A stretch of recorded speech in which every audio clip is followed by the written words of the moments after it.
क्या गाजा पर होगा अमेरिका का कब्जा? किस हक से गाजा के लोगों की इच्छा के विरुद्ध जमीन पर कदम रखेगा अमेरिका? पश्चिम एशिया का नक्शा बदलने का क्या है बड़ा प्लान, जिसमें नेतन्याहू और डोनाल्ड ट्रंप के बीच हो चुकी है रजामंदी? अब क्या करेंगे अरब देश अगर अमेरिका अपनी मनमानी पर उतारू हुआ तो? क्या नया फिलिस्तीन बनने जा रहा है या मिटने जा रहा है? जल्दी से लगाते हैं दूरबीन और देखते हैं इन तमाम सवालों के जवाब। नमस्कार, आपके साथ हूं मैं प्रणय उपाध्याय।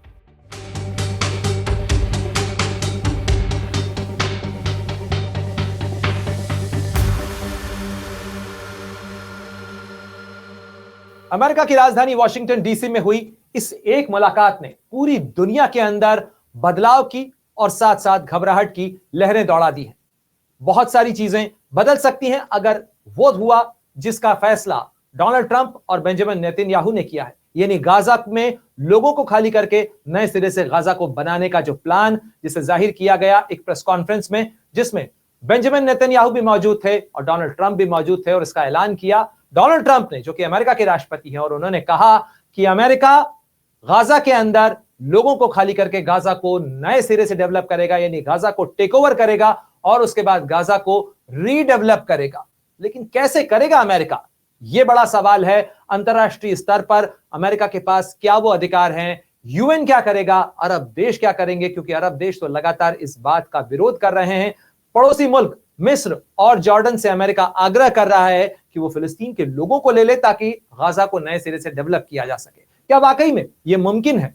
इन तमाम चीजों पर आगे बात करें उससे पहले जरा यह देख लीजिए कि डोनाल्ड ट्रंप की तरफ से इस प्रेस कॉन्फ्रेंस के अंदर कहा क्या गया। एक एक शब्द बहुत महत्वपूर्ण है और ये बहुत कुछ बदलने वाला है। The US will take over the Gaza Strip and we will do a job with it too. We'll own it and be responsible for dismantling all of the dangerous unexploded bombs and other weapons on the site, level the site and get rid of the destroyed buildings, level it out, create an economic development that will supply unlimited numbers of jobs and housing for the people of the area.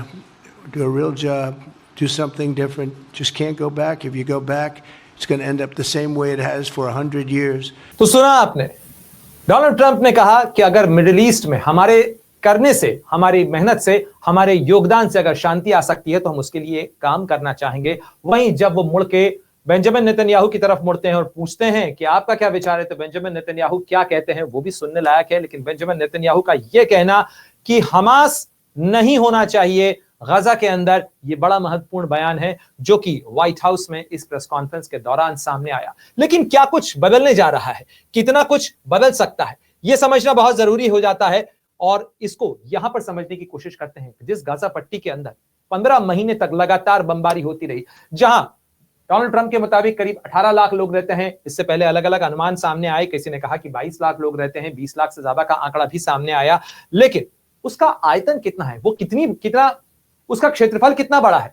क्षेत्रफल के लिहाज से अगर देखा जाए तो भारत में गुरुग्राम से भी छोटा है गाजा पट्टी का इलाका, लेकिन वहां रहते हैं करीब करीब 20 लाख लोग, यानी बेहद घना बसा हुआ यह गाजा पट्टी का इलाका है। अगर आप नक्शे पर देखेंगे तो आप पाएंगे कि गाजा पट्टी का ये जो पूरा इलाका है, ये महज इजराइल के पूरे नक्शे के अंदर, इजराइल और फिलिस्तीन का नक्शा अगर आप देखें तो उस नक्शे के अंदर गाजा पट्टी का ये इलाका महज इतना सा एक छोटा सा इलाका है। और इस इलाके की ही ये बात की जा रही है जहां जबरदस्त तबाही हुई है। तबाही कितनी हुई है? तबाही की तस्वीरें जरा वो भी देख लीजिए।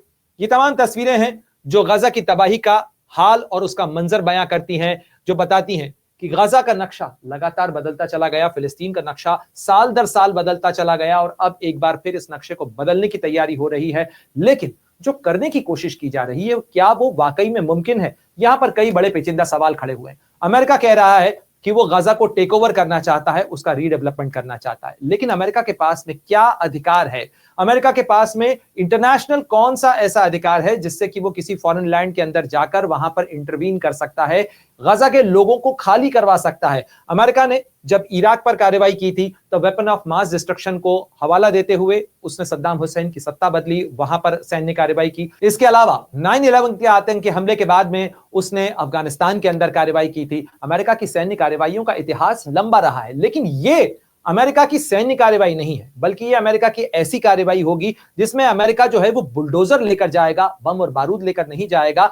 और अमेरिका वहां बुलडोजर लेकर जाएगा उस गजा की बर्बादी को साफ करने के लिए, उस जमीन को समतल करने के लिए। साथ ही वहां पर जाएंगे D-, ताकि वहां पर हमास ने जो माइंस बिछाई हो, जो सुरंगें खोदी हो, उन्हें साफ किया जा सके और गजा को नए सिरे से डेवलप किया जा सके। यह प्लान सुनने में बहुत अच्छा लग सकता है, लेकिन यह व्यावहारिक रूप से जमीन पर लागू करने में उतना ही पेचीदा, उतना ही मुश्किल है। क्यों यह मुश्किल है? क्योंकि अमेरिका के पास में कोई भी कानूनी अधिकार नहीं है जिसके जरिए वो गजा के अंदर कार्रवाई कर सकता है। साथ ही गजा के लोगों को किस तरीके से बाहर निकाला जाएगा, अमेरिका किस तरीके से उन्हें अपने घरों से, अपने इलाके से, अपनी जमीन से बाहर निकालेगा, जहां वो ले जाना चाहता है, वो दोनों देश यानी मिस्र और जॉर्डन क्या इसके लिए तैयार हैं? अभी तक तो आए हुए बयान यही बताते हैं कि जॉर्डन ने भी इनकार किया है और इजिप्ट ने भी इनकार किया है। साथ ही एक बड़ा और महत्वपूर्ण बयान जो है वो सऊदी अरब की तरफ से आया, क्योंकि इसी प्रेस कॉन्फ्रेंस के अंदर डोनाल्ड ट्रंप की तरफ से जो कुछ कहा गया वो महत्वपूर्ण था। उन्होंने कहा कि सऊदी अरब के साथ भी हम बात कर रहे हैं, जॉर्डन के साथ भी हम बात कर रहे हैं, साथ ही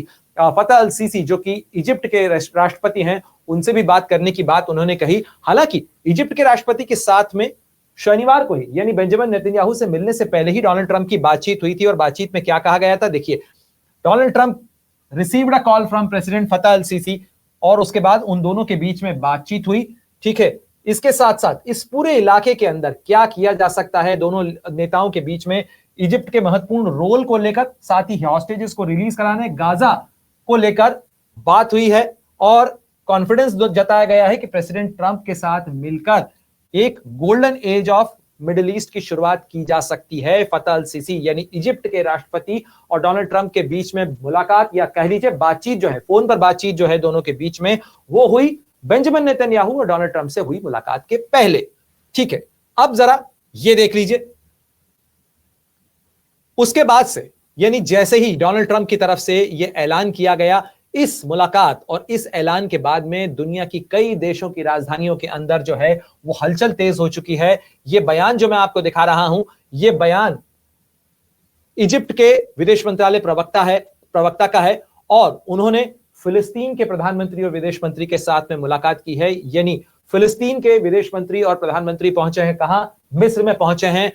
इसके अलावा गजा पट्टी के इलाके के बारे में आप जानते ही हैं, लेकिन यहां पर एक महत्वपूर्ण बयान जो है वो जॉर्डन की तरफ से भी आया है। जॉर्डन के किंग अब्दुल्ला और इजिप्ट के राष्ट्रपति अब्दुल फतह अल सीसी के बीच में भी बातचीत हुई है और उन दोनों के बीच में भी जो बातचीत हुई है उसके अंदर भी यह बात हुई है ताकि दोनों देश कोऑर्डिनेशन बनाए रखें इन विच पैलेस्टीनियन कॉज, क्योंकि जॉर्डन के विदेश मंत्री अयमन सयाफी पहले ही कह चुके हैं कि किसी भी हालत में जॉर्डन फिलिस्तीन के जो शरणार्थी हैं उनको अपने यहां पर नहीं लेगा। लगभग ऐसी ही बात इजिप्ट भी कर चुका है, यानी इजिप्ट और जॉर्डन दोनों ही मना कर रहे हैं कि वो अपने यहां पर फिलिस्तीन के लोगों को नहीं लेंगे। अमेरिका इस बात के ऊपर अड़ा हुआ है कि गाजा पट्टी को गाजा पट्टी को खाली कराना चाहिए और उसके लिए करीब 10 लाख से ज्यादा जो लोग हैं उन्हें जॉर्डन ले और 10 लाख से ज्यादा लोगों को जो है वो इजिप्ट ले और उसके बाद गाजा पट्टी को पूरी तरह से खाली करके वहां उसे नए सिरे से डेवलप किया जाए।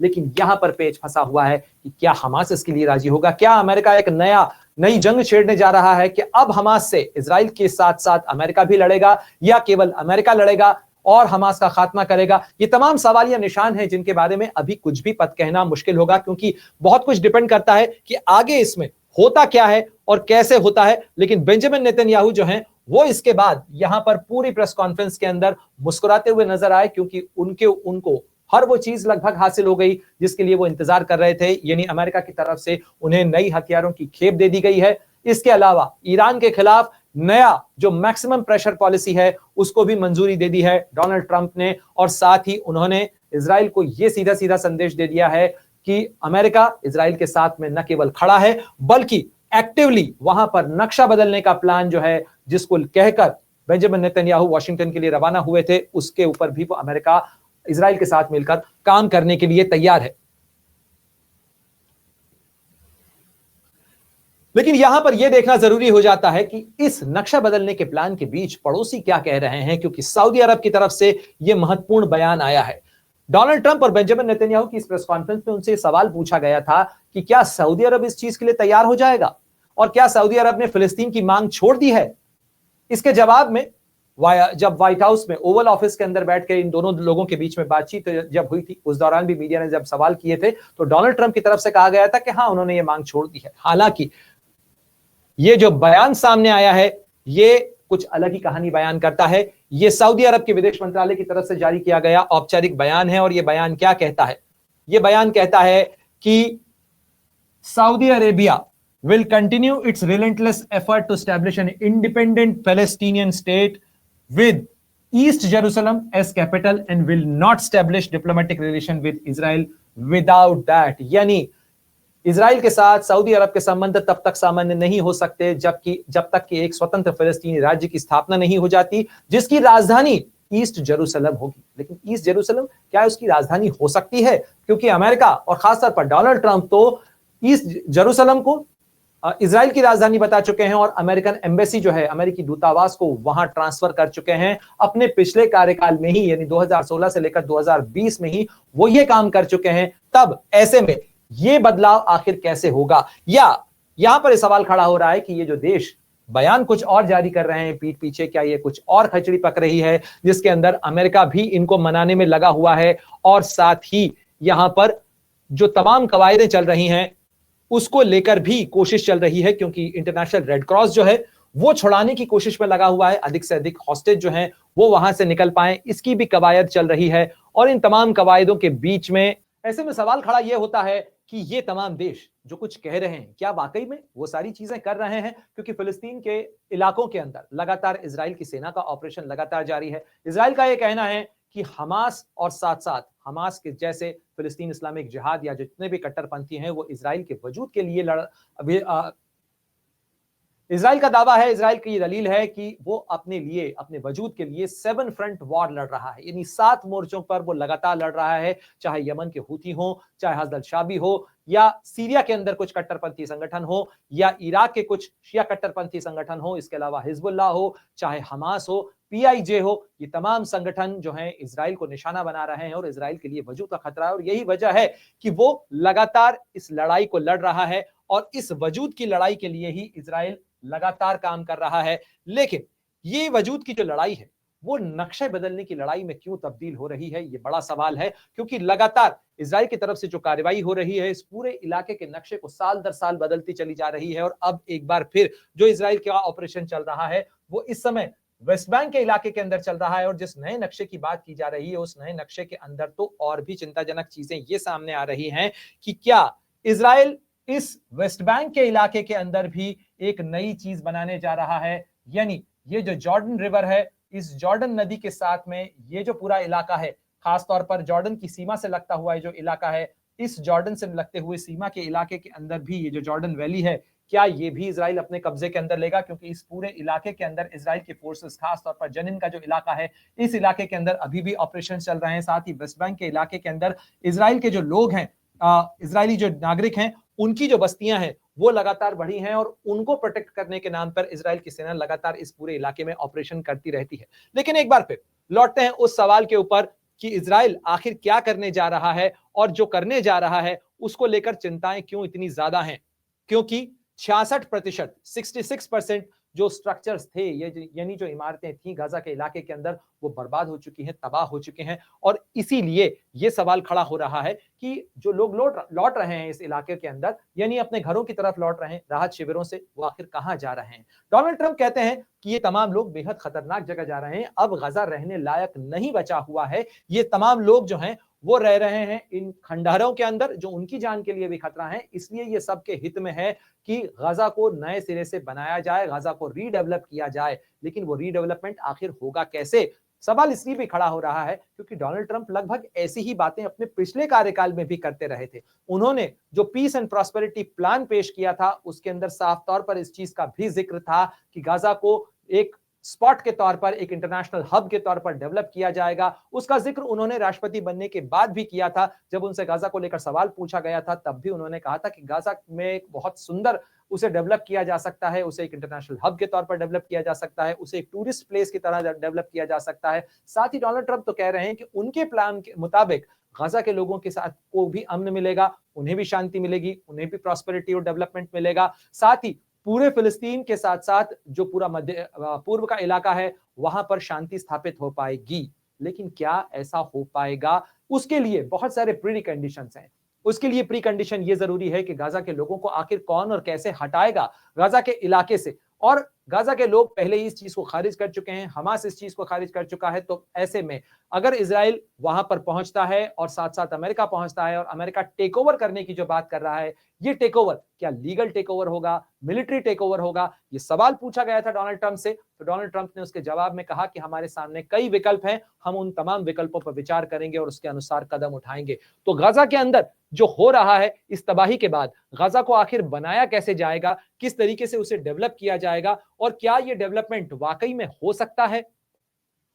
अगर आप डोनाल्ड ट्रंप के करीबी एलन मस्क के इस सोशल मीडिया प्लेटफॉर्म एक्स के ऊपर उनके एआई के जरिए एक तस्वीर जनरेट करें, गाजा को अगर रीडेवलप किया जाता है तो गाजा कैसा नजर आएगा। हमने कुछ ऐसा करने का प्रयास किया, तो गाजा को लेकर एआई जो कि एक्स का एआई है, ग्रोक है, वो कुछ इस तरीके की तस्वीरें डेवलप करता है, कुछ इस तरीके की तस्वीरें बताता है। ये तस्वीरें बहुत अच्छी लगती हैं, ये तस्वीरें एआई जनरेटेड तस्वीरें हैं, ये तस्वीरें देखने में सुंदर लग रही हैं, लेकिन इन तस्वीरों को जमीन पर उतारने के लिए अभी बहुत कुछ काम किया जाना बाकी है।